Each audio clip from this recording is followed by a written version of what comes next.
Oi, gente, boa tarde, tudo bem com vocês, maternal? Estamos estudando sobre os animais da floresta. Nós aprendemos que existem vários tipos de animais na floresta, não é assim?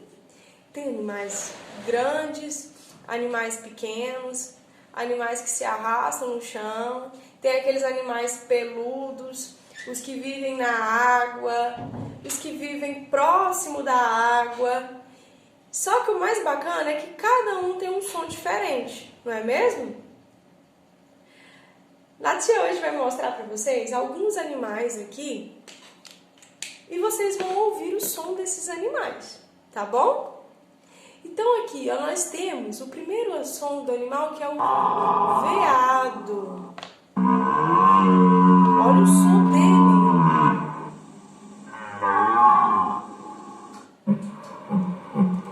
Temos também o burrinho. Tá vendo que ele faz um som e faz silêncio? Ó.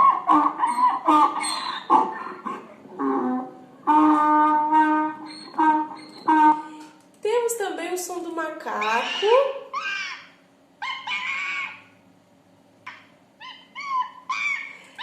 Temos também o som dos passarinhos, que esse aqui é um pássaro que se chama tiê. Temos o som da onça pintada. A tia vai mandar os vídeos para vocês verem como são os animais aí, tá bom? E também temos o som da coruja, tá? Só que o som da coruja nós vamos transcrever no papel e a mamãe vai ajudar para vocês verem quando é que ele faz o som e quando é que ele faz o silêncio. Vamos aprender? Escutem só, gente. Esse aí é o som da coruja. A tia desenhou a coruja aqui.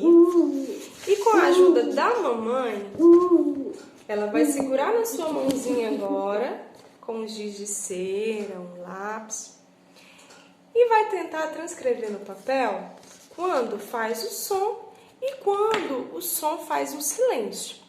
Vamos colocar aqui? Então a tia vai colocar aqui, ó.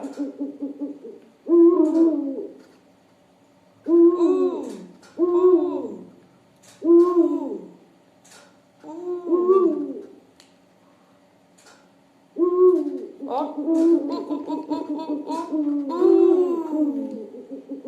Tá vendo? Tem hora que fica mais rápido, tem hora que ela faz um som mais longo e tem hora que para. Tem som e tem silêncio.